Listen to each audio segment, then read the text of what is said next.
COVID-19 has changed everyone's experience, obviously.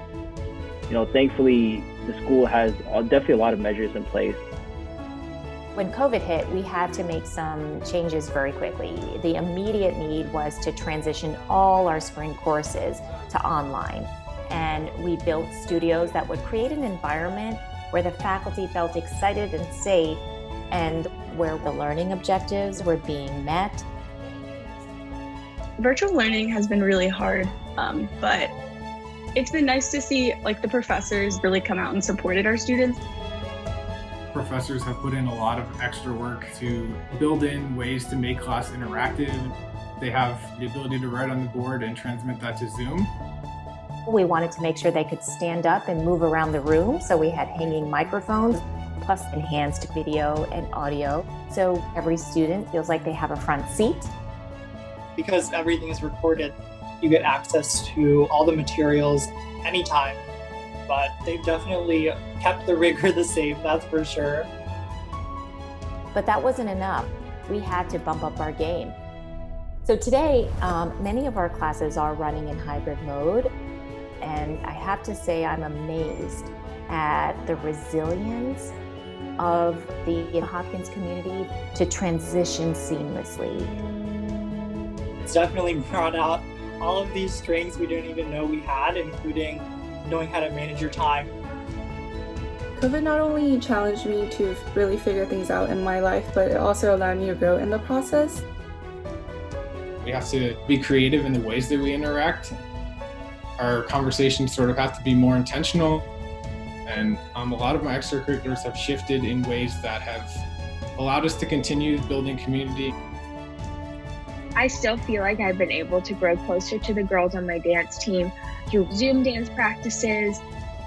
Hopkins has made a lot of adjustments to try to bring people back and to make sure everything is safe, and all these extra efforts has been really beneficial to students.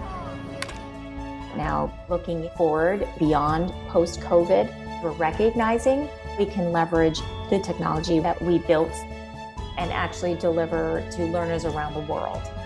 Now we can take our content globally.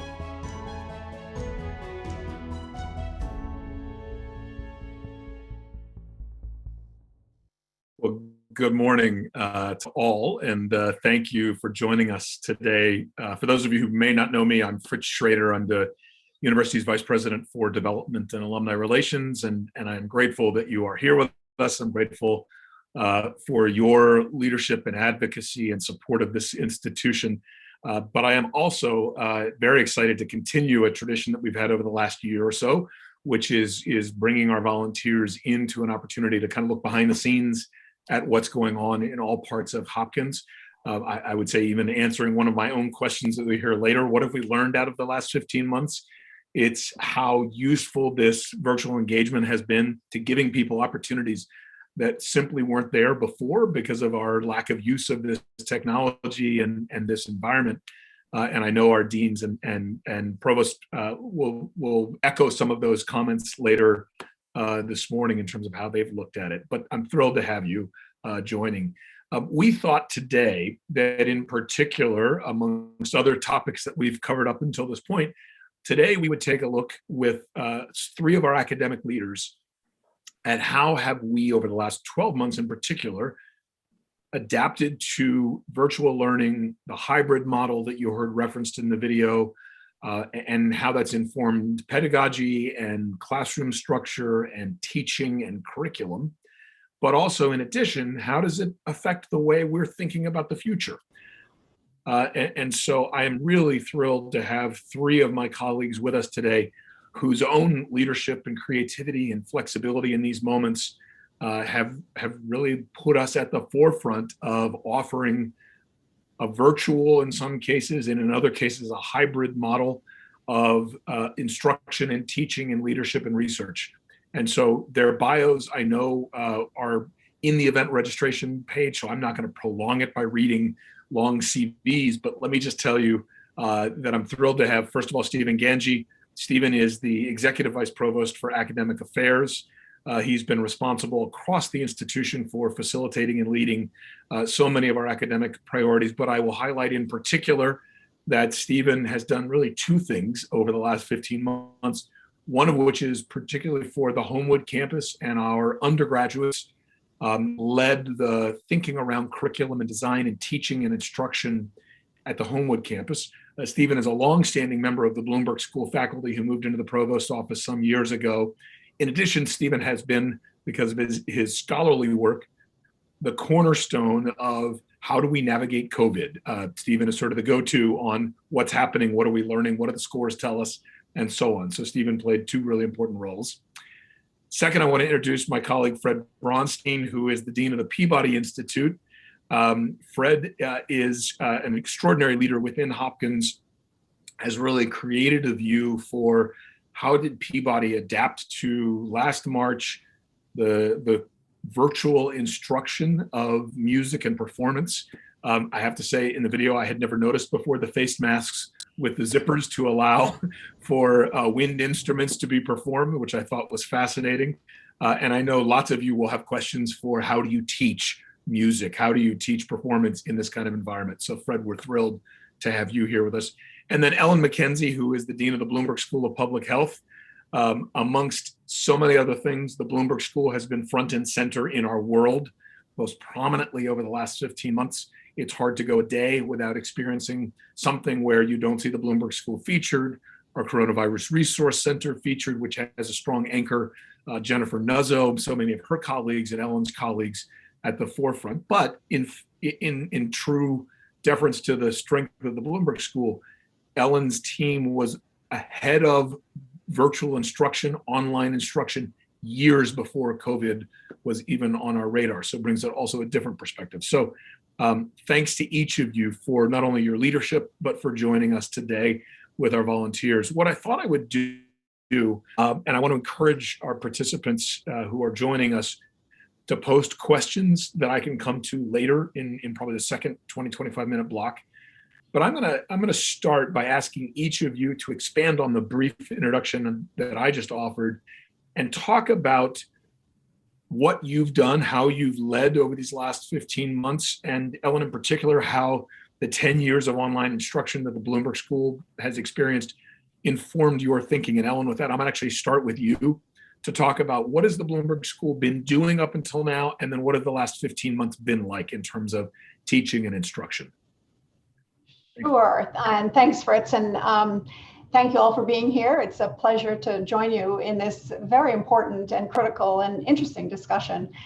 So as Fritz mentioned, we have been in the online business for quite a few years. We started back in 2000, and I should give Steve Ganji some kudos. I mean, when he was at the Bloomberg School, he was very much part of the evolution of our online teaching. But before the pandemic hit, we were already teaching 300 courses fully online. We have a fully online Master's of Public Health degree. We also have additional degrees that are offered fully online. But interestingly, is again, pre-pandemic, about 50%, nearly half of our online courses were taken by our full-time in-person students. So the online space became very popular for some obvious reasons, one of which is certainly flexibility.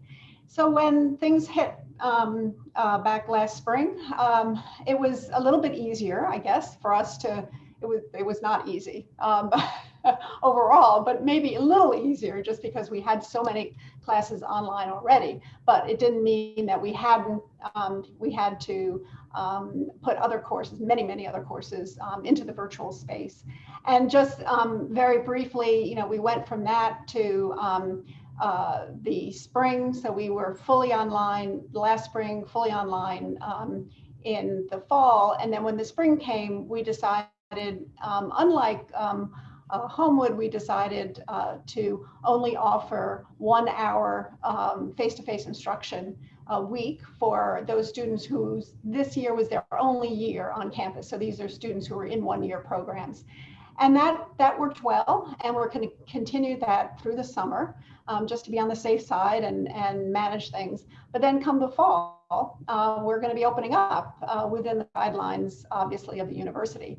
It's going to be our challenge, and I'm really anxious to talk about all the challenges we have and our thoughts about the future. But our immediate challenge actually for the fall is that we are seeing an increase of in the numbers of students who are registered to start of 66%. So we have many, many more students, both full-time students as well as online students. So again, we're very fortunate to have many of our, especially of our larger core classes in epidemiology and biostatistics, they're already online. So we'll be able to accommodate that larger increase. I will just say one other thing is that unlike some of the other divisions, we have a homegrown, if you will, platform. And we started that many, many years ago. It's called Course Plus. And again, I think that's given us some advantage to being able to customize things as we move along. And I think it's going to serve us well moving forward. But Fritz, anything else, or should I just stop there? Is that a good enough introduction? That's perfect. I got a lot of questions I'm going to come back to, but that's exactly the right baseline. So that's perfect. Stephen, I'm going to turn to you actually and ask the same question of you on behalf of both your Bloomberg School history, but also particularly with an eye towards the undergraduate teaching experience this year. Sure. Thank you, Fritz, and thanks for the opportunity and to talk to all of you today. At the Homewood campus, which certainly has as its primary selling point a residential experience for our undergraduate students, and that is clearly the one of the marquee aspects of our education. But that's not to say that experimentation in hybrid and online teaching wasn't at the campus. It was, I would say, in pockets. There were individual faculty or individual areas that were probably more amenable to experimentation. And, it's very difficult to run a chemistry lab online, but to do, computer programming, to do more, innovative technology areas, you have both the students who are amenable to that as well as the faculty who are willing to test out new tools. Certainly when COVID came and we had to very quickly pivot to be entirely online, we were exposing a lot of faculty to this for the first time. And I'll say, the faculty really responded in a tremendously great way of really, we did this in the middle of the semester. They were keen on ensuring that there would be continuity for their students, that, no one was willing to throw in the towel. They wanted to continue to teach out the term. And we provided, did what we needed to do to provide them the tools and training to get them to be able to finish the term successfully. And I think, in our analysis, and, perhaps we'll have a little bit of time to talk about this a little bit later, we've looked at course evaluations, we've looked at surveys of students, were you able to meet your learning objectives? And they largely said they were able to. And in fact, there are some cases where through the intense changes that faculty made, they actually made improvements in their student evaluations. So I think the key thing was getting faculty the tools if they weren't exposed to them. And I really want to put a shout out to our teaching and learning centers across campus, including the Center for Educational Resources at Homewood. They ran the training sessions. They helped put the websites together that put all of those tools together, as well as other resources, how to optimally teach in an online or virtual environment. And so that was, I would say, our primary motivation as we, transitioned to fall and this last spring, building out, as you saw from the video, studios, building out ways for, as we've transitioned more towards a hybrid mode where some students are online and some students are in person, has also been part of our work. And those are challenging environments to teach in. But again, I think our faculty and students have responded tremendously. Fritz, I think you're. Yep, I was. And you would think after 15 months that we have stopped needing to do that, and yet still we can. So thanks, Stephen. Stephen, thanks for that. Fred, over to you. Tell me about Peabody. Tell me about what you were before and how you modified going into this 14-month period. Yeah, thanks, Fritz, and it's great to be here with everybody today. So the performing arts certainly have a long tradition that includes a one-on-one teaching model. I mean, that's effectively the way it works. And the mentor model is what I call it. And this is how performing artists historically have been trained and continue to be trained. And it is obviously largely dependent on in-person study, being in the room with the person and working, closely in that way. And you have issues of sound, of course, and all the things that you deal with in my world. And while this is certainly still optimal, I think what we've learned over the last, some 18 months is that more is possible, actually. Now, in truth, we had actually started to think about hybrid and online courses in advance of the pandemic. We, as part of our Breakthrough Plan 2024, we had some specific goals around both new degree programs in the conservatory that would be hybrid, as well as the preparatory, lifelong learning, professional development, things like that. So we were really teeing up, in a sense, to do this. And, in our space, no other schools were really doing in the classical world online education. And so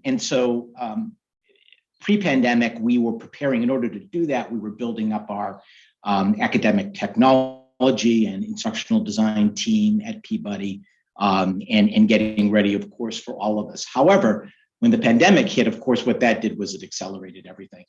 Fortunately, we had been thinking about some of this anyway, so it wasn't all just brand new to us, although obviously shifting our entire faculty and student body to the remote virtual learning in literally a matter of days was some kind of task. And I must say, and echoing what Stephen and Ellen have said, the response of the faculty and the students was really remarkable. I mean, in terms of really rising to the challenge. And so, while, what I think we've learned is that we can do much more online than what we had originally envisioned, particularly in the area of applied lessons. We were exclusively remote through the fall. We became hybrid in the spring with a focus on the in-person performance activities, that we would bring those back to campus. We would leave the coursework mostly online. But we had many students that were continuing to work online, and particularly in our international population. What we learned was that, again, in most of the disciplines, it actually worked remarkably well. If you take out certain, again, constraints around sound, you don't get optimal sound, you don't get optimal, there are certain things you're not able to do. Certainly the large ensemble area is, it's very hard to do an orchestra online. However, there is technology that exists called Soundtrap, where you can do ensemble things. It's less than perfect, but again, the technology continues to evolve. So as I said, we had invested a lot in technology prior to coming into COVID. It served us well once things accelerated because of COVID. We had to, of course, solve certain issues around, particular disciplines, for example, singers, when we got back to campus in the spring. So we created these low latency studios where a vocal professor could teach in one room and have their student in the other room, but you didn't have any of the delays that you get in typical virtual. As you can imagine, music is a very precise endeavor, and it's different from speech in that sense. And so when you're doing music online, you have challenges not just about sound, but around, obviously the immediacy of the sounds that are being made. One of the things that we did, to adjust also to this last summer was we created our academic technology and instructional design team, which is really a remarkable group at Peabody, developed a kind of boot camp, 5-day boot camp that was called the Peabody Digital Teaching Collective. and we'll repeat it this summer. And essentially what it was for our faculty to really get indoctrinated into online teaching, knowing that we were going to face that this year, and give them the skills and the technology and teaching tips, and they could learn from each other. And so that was also enormously helpful. So, we've talked a lot more about technology, I'm sure, as we go on in this conversation today, but that just gives you some sense of sort of where we were coming from, what we were thinking about before COVID, and then what we were able to adapt to after this. And it's an interesting conversation about what role all of this is going to play, certainly in the performing arts in the future. And I have lots of thoughts on that, but I'll stop there. That's terrific, Fred. And thank you for all of that. And I am going to come back with a couple very precise questions for you. But let me do another kind of group question and ask each of you to respond to this, which is, amongst all the things that you are as academic leaders, you are also teachers individually in your own way. And so I'm curious, either through your own experiences or through how you have heard from your colleagues, faculty, and other instructors, what has been, the behind the scenes answer for the biggest challenge as a teacher in this moment? How would you answer that? Stephen, I'm going to start with you and then go Ellen and Fred. Sure. Thanks, Fritz. And, I'll say I've been an online instructor since the early 2000s. And I think both from my personal experience, as well as if you look at the kind of analyses and, discussions we've had with the faculty about their experience, I think that information, conveying information, right, we have down. Right, we know how to, have material, whether it's music theory, whether it's, the difference between incidence and prevalence. We can do that, and we can do it in video form. We can do it in blogs. We can do it in voice over PowerPoint. There's tons of ways to do that. It really is, I think two things. One, the doing, right? Of how do you, in an online format, get the skills for doing things as opposed to just knowing things. That's really important. And as Fred said, that's the essence of performance degrees, and a real challenge. But is also true of an engineer. Is also true of a biostatistician who's analyzing data. So I think that's an area of that's challenging. The other one is just creating community. I think if you look at the courses that really had rave reviews, those instructors that worked hard to build a community, are probably the same instructors that do that in person as well as online, and it succeeds, right? That it engages students. It ensures that they have an investment in their education, more than just transmission of information. And so that, again, is just naturally difficult set and different set of skills and different set of technologies that you need for doing that. Great. Thanks, Stephen. Ellen, what about from your perspective, the teaching question? Muted. Each one of us will do that during this next hour. I was going to say the easiest answer to that question is ditto. I think Stephen has put the nail on the head. I think for us, doing really was most challenging with our practice degrees, and especially with our community practice degrees. I mean, a lot of our students come to public health and to the school to have to do service learning, have service learning opportunities and working in the community and learning from working in the community. And that was hard. I mean, we continued to offer opportunities in that regard, but a lot of the interaction was still online. I think building community is essential. What we found was most challenging was the student-to-student or learner-to-learner interaction.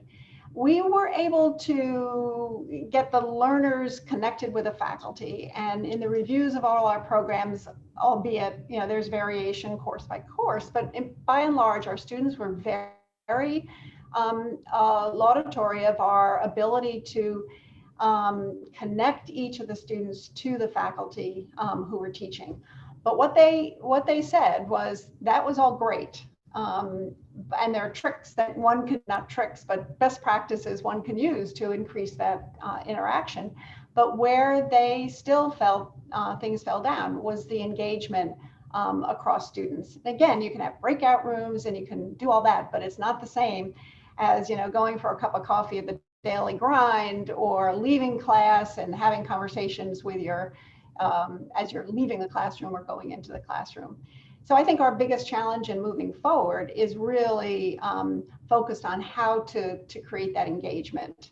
You know, we got better, admittedly, as we got more practice and we moved on and we learned and we listened to the students and what they were telling us. But I think that's the biggest challenge. And then I'll just say one other thing, but I think we'll probably get into this later on, is moving forward and thinking about true hybrid, where you have some people in the class and some people online simultaneously. I think there are some huge challenges there that we're just now beginning to explore. Yeah, I think you're right. And we will come back to that, Ellen. Yeah. Thanks. Fred, from your perspective, the challenge around teaching. Yeah, I mean, I think in our case, you almost have to separate it into the performance-related activity, the one-on-one instruction, coaching versus the classroom activity. And since so much of what we do is the performance-based activity, I will just sort of lead with that and say that, you know, I think what was interesting about this, certainly the challenges were around something I alluded to earlier, which is, you know, when you're in a room with somebody, you get a sense of sound that it's harder to get online in terms of what the sound that somebody is producing. You know, and I think that, but what was interesting about it, here is where I think a lot of our faculty turned the challenges of teaching virtually music, virtually, and in our case also dance, into something very positive. So what we learned and what we found was that folks found that they were focusing on different kinds of things.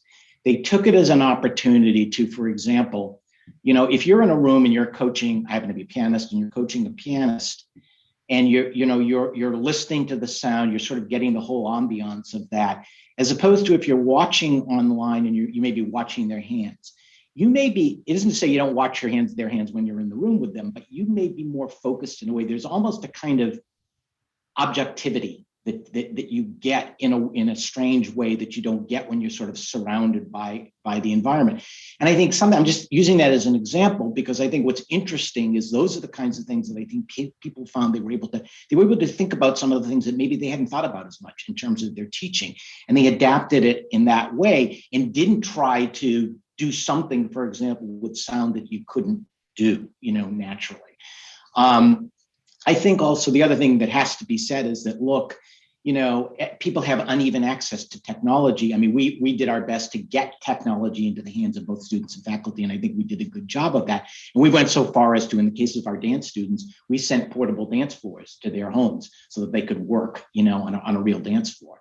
But the reality is what we can't control, of course, is, you know, somebody's internet connection in, you know, halfway around the world. And so there were very real issues that I think we all dealt with, you know, or in that particular space.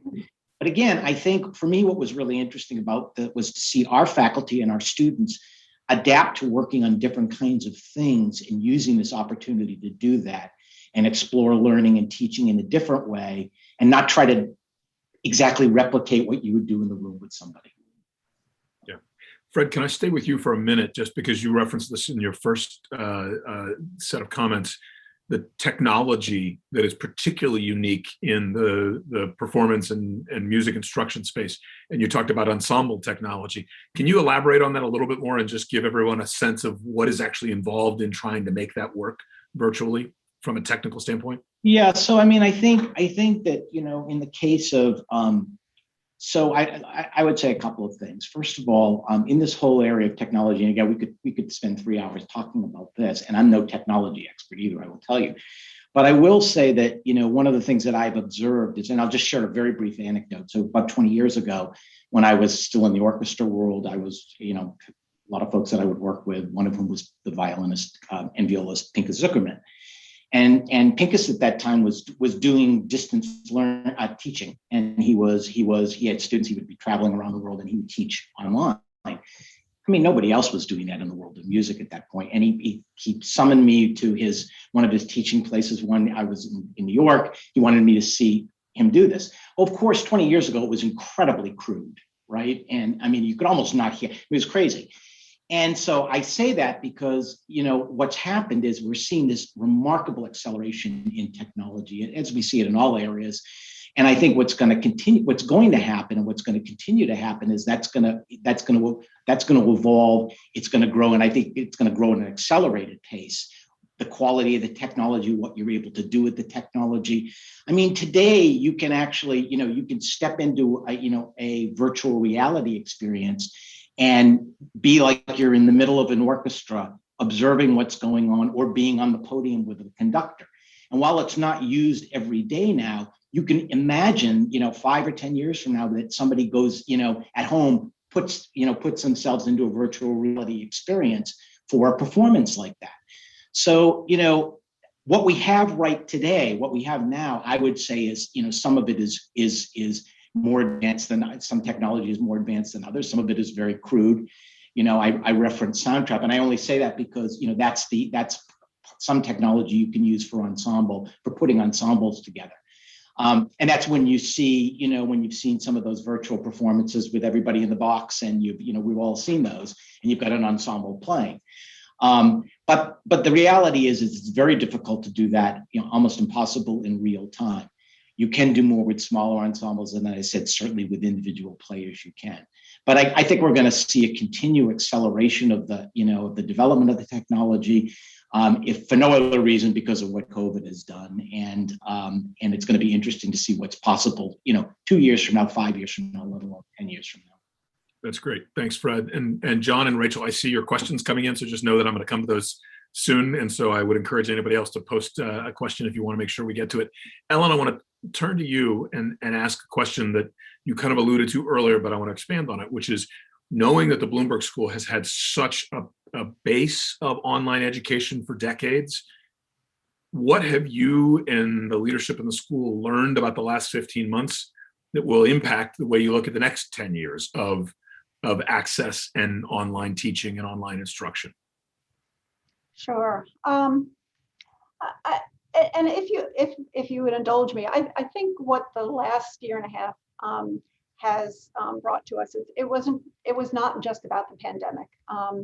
And I think this is true of all our schools, in particular in public health. I mean, it was all the social unrest that occurred in our finally, our long overdue reckoning with racism, and that has impacted us quite a bit as well. So we're really rethinking what I call the who, what, and how we teach. And we're focused today in this session more sort of on the how, and I'll get back to that in a minute. But as important from my perspective is the who and the what.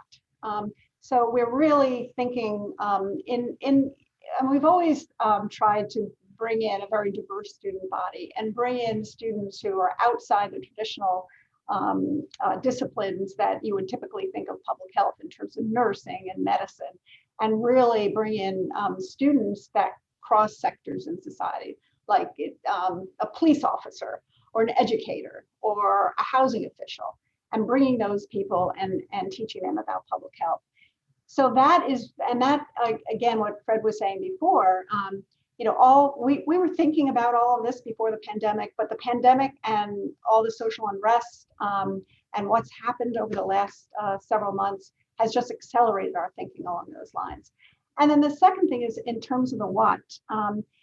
We've learned that our students really need skills that are so incredibly important in public health and in general, in terms of effective decision-making, negotiation, change management, communication skills, advocacy, all those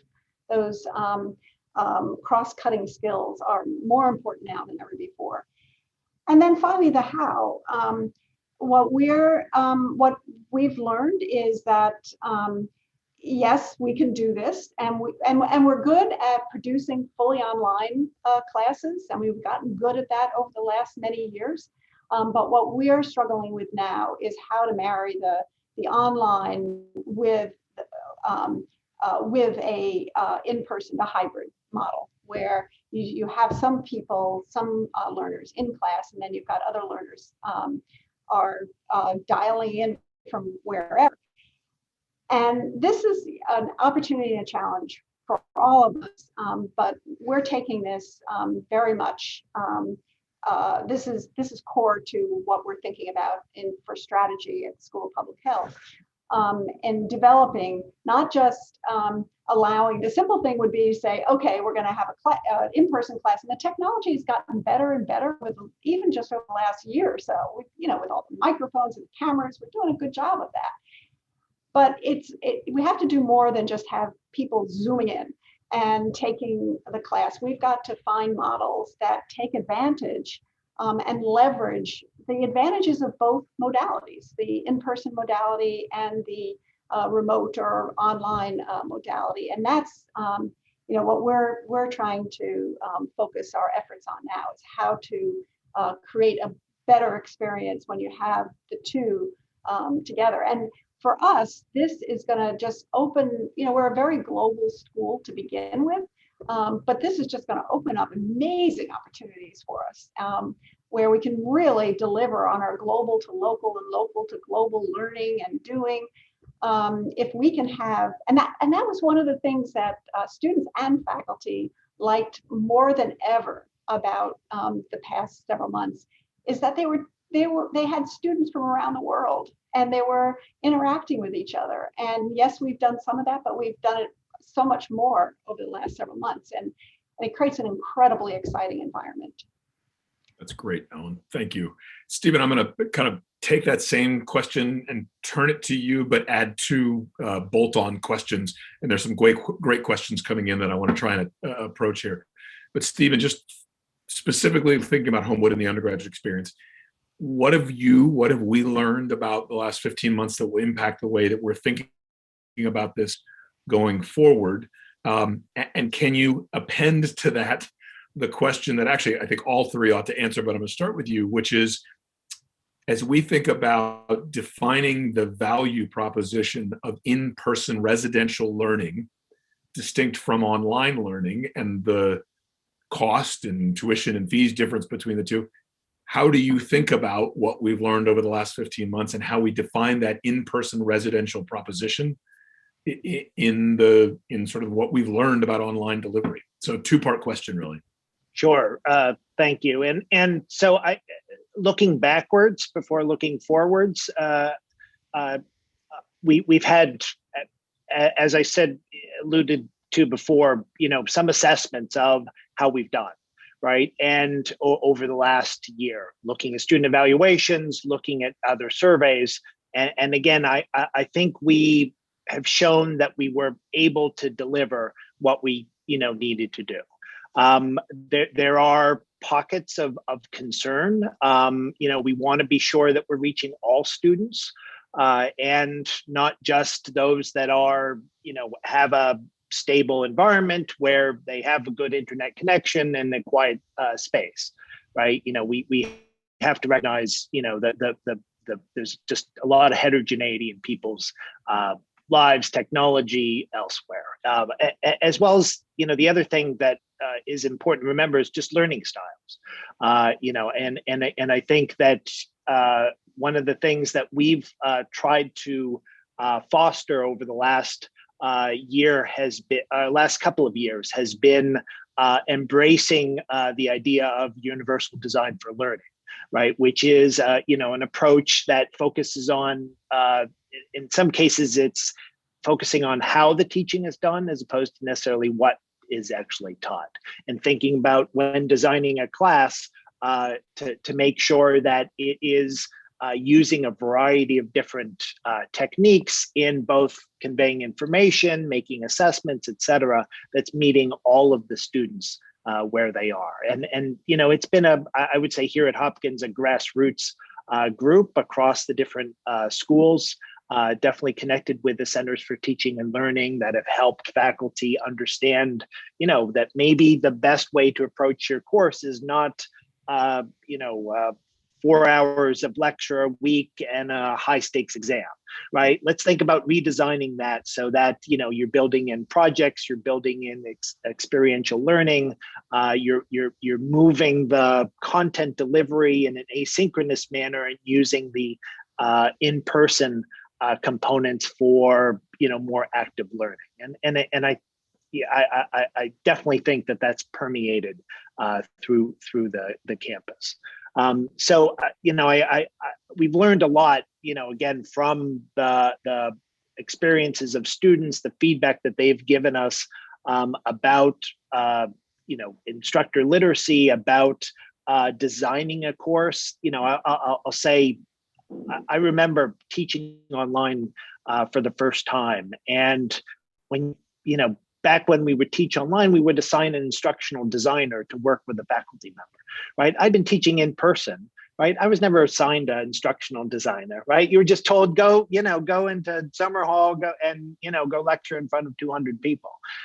So, you know, the idea of, you know, courses, you know, and I think we've learned courses are things to be designed, right? You know, and there's a variety of tools, technologies, approaches, and if nothing else, I think COVID has really brought a lot of faculty to recognize that, you know, there's more than just your experience that you've had to draw upon, that there's a lot of a lot to design. I think in terms of, you know, looking forward, you know, I do think that, you know, that some of the ideas that were brought forward earlier about new technologies, virtual reality, augmented reality, you know, that is at some point going to become much easier to implement and be part of our natural way of doing things. I think that, you know, again, tools for interaction, you know, we've seen individual faculty use technologies that I don't really have any understanding of, Twitch and, you know, these others. Our engineering school has used Microsoft Teams to really build out small groups of students together in a very effective way. So, you know, that will just continue. The hard part as a faculty member is there's 25, 30 different tools that are out there.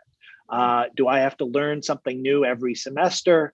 You know, is there a base set, you know, that we can agree upon maybe at a department, school, or institution, so that in the next 5 years, this is the standard, you know, kind of tool set that I'm going to use, and then we revisit that on a more regular basis, but not a semester by semester basis, just because of the fatigue, right? It's just, you know, we know technology has been advancing rapidly and people are very innovative, but the downside of that is just a faculty member who's trying to, you know, think about more than just the technology, think about the students, think about the environment, think about conveying and assessing the right way, can just be overwhelmed by some things.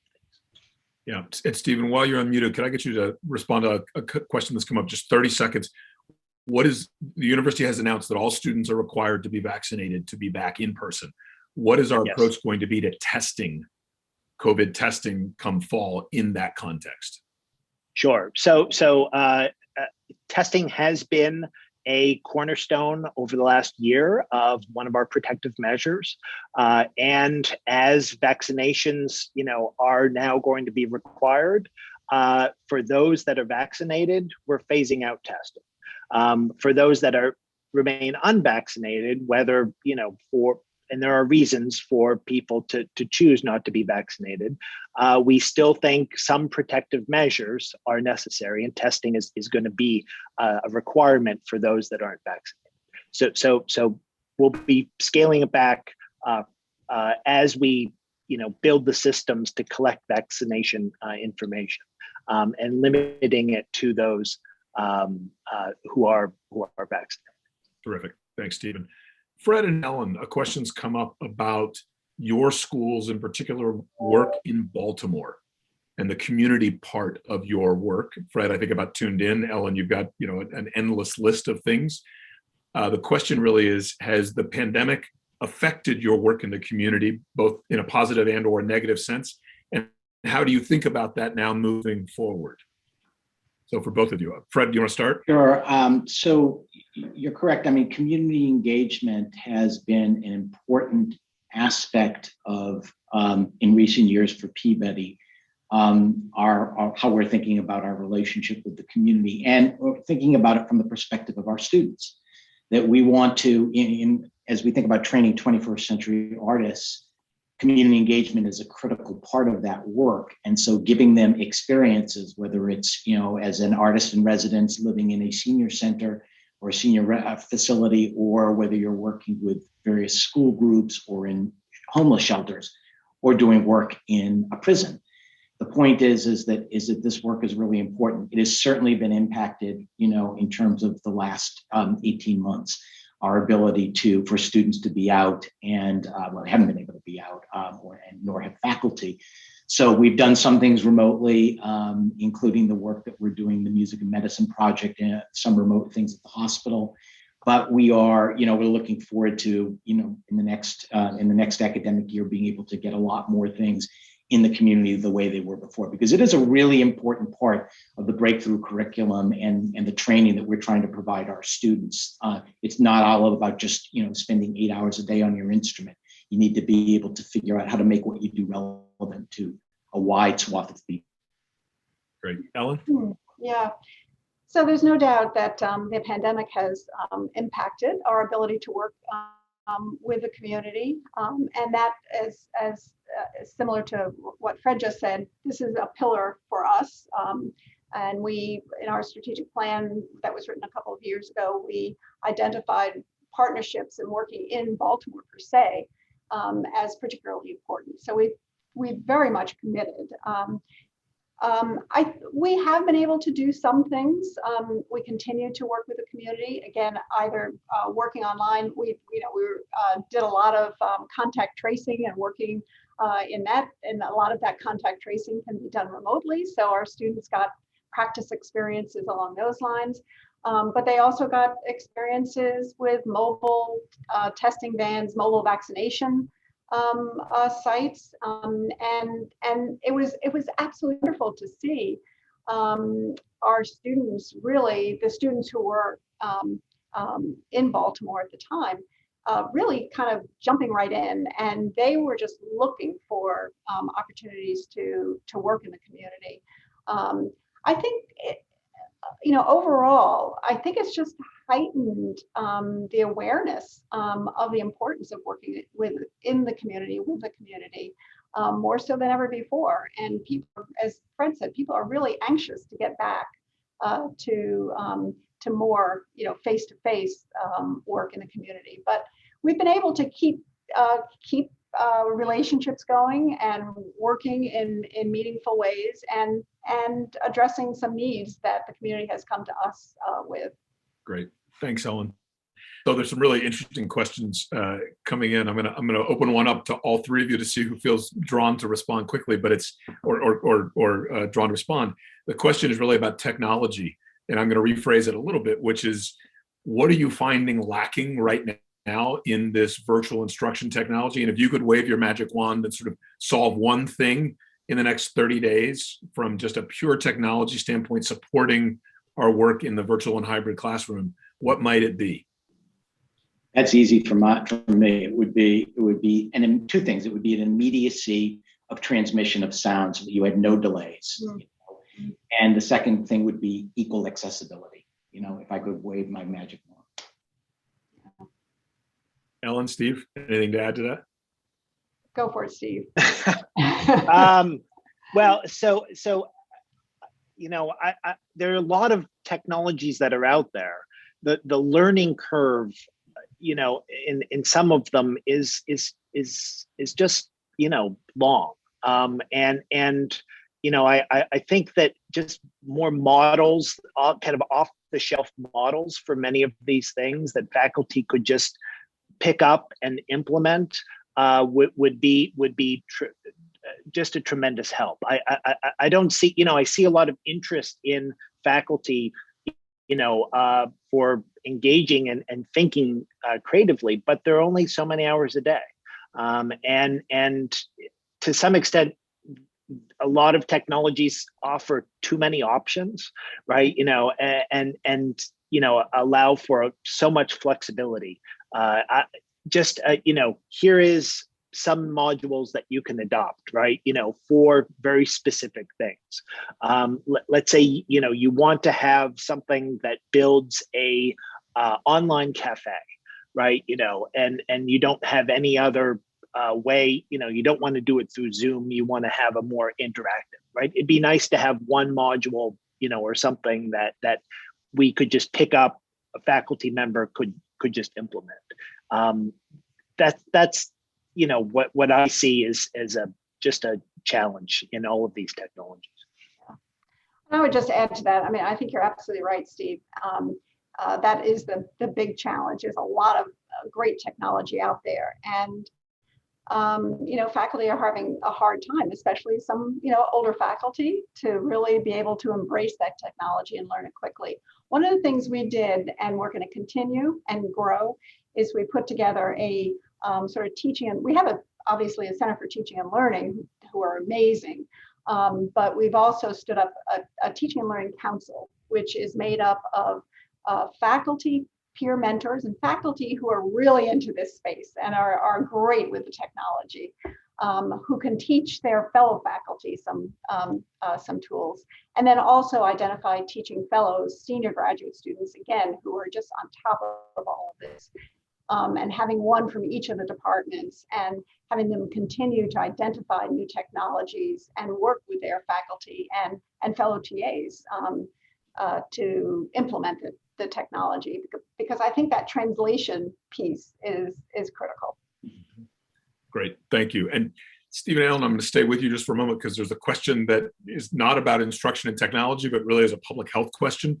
But I want to give it a moment, which is really this question of, in a pandemic, in a crisis like this moment, how have you both, as public health leaders, amongst all the other things you do, how have you balanced the important, rigorous, and often long process of scientific method with the urgency of emergency response to pandemic?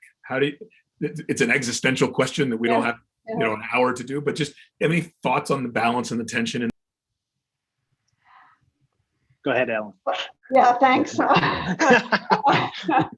wish I had answered the last question. Right? No, I think number one, you got to get the science right, and it's important not to cut corners, and that has been a message, throughout. But there are more efficient ways to do science, and I think what we're learning is that we need to do a better job of doing science efficiently. I think the development of vaccines nationally is just incredible, and it shows us what one can do. And the science is behind those vaccines. And I think we had a session just recently about how to, what can we do to be prepared for the next pandemic and the next emergency, which is going to happen, right? And things like having off-the-shelf standard protocols. It's just getting something through the IRB, the Institutional Review Board, is a challenge. And we can do a lot better to be ready to have template. We have templates, but it's more than that. It's having playbooks ready to use to be more efficient. And then structurally, I think it's true across the university. We need to work more quickly, and academia is notorious for plodding along and doing the science, and we just have to change the way we do things. And we're thinking about that within the school, and I know there are discussions across the university as well. As well as just again learning from the past. I think if you now look over the last 15 months, right, we took an approach ultimately that's probably very similar to every other pandemic, right? We first used our tools to shut things down, right? Because we didn't have any other tools available. When testing became available, we promoted that as a tool. And then when vaccines have become available, we've used those. So from a pure public health standpoint, it could have gone smoother. It could have gone quicker. There was a lot of uncertainty because this was a brand new virus, but ultimately we built upon what we already knew. I think the thing that we didn't expect, to go back, Ellen, to your point about the intersection of a public health emergency with social disruption and political disruption, just I think was something we were unprepared for, and that the intermixing and the politicization of the simple act of wearing a mask, I don't think any of us could have anticipated 2 years ago in pandemic planning. And I think in the future, thinking about planning not just from the public health standpoint, but with pockets of social or political disruption probably needs to be part of our planning as well. Absolutely, and part of our ingrained in the training of our students. Yeah. Sure. Terrific answer. So we've got about 3 minutes left. I'm going to ask each of you sort of one final question. And Fred, I'm going to start with you. And the question is going to be, and I know it's going to sound very simple, but I want to end on this. What are you most excited about as we turn sort of into the summer and think about the start of another fall semester? What are you most excited about for your school, for yourself, for your students and faculty? But while you're giving a few minutes or a few seconds to think about that, let me knock off two that were on the questions that I can do pretty quickly. To John, this question of how are we involving alumni in learning and in virtual experiences? We built Hopkins at home with Stephen, with a lot of other support around the institution a year ago. What I would tell you is for our alumni community, Hopkins at home, which is the ability to deliver virtual course content out to our alumni and friends community, is going to expand in the years ahead. So we're very much working with the academic leaders and thinking about how can we have the alumni community be a part of this learning moving forward. And Bill Dean, I see your question about sort of balancing the cost of education, residential education, and online education, and the value proposition of residential education. That's a 4-day symposium. So we're going to come back to that at some other point, but don't think I don't see the question. And it's an important one that we're spending a lot of time talking about. So with that, Fred, what are you most excited about for the months? Yeah, I think it's a pretty simple answer. It's having everybody back together again. I think that I'm incredibly proud of the way the school has come through the last 18 months. I better than I ever could. I mean, in a way, I'm not surprised because I know the folks in our school, but, talk about rising to the occasion, and everybody really has. But nonetheless, it's been hard for people, I think, and just being able to be back together, to have, the culture of our community together. And frankly, just to be able to see an orchestra on stage is going to be a wonderful thing to actually see making music and people making music together, because that's really what it is ultimately for us, or dancing together is really all about. So it's a simple answer, but that really is the most important thing. That's great, Fred. Thank you. Ellen. So for me, it's the interest in public health broadly. We've never seen this before. It's amazing. And the numbers of students, as I mentioned, our enrollments are way up.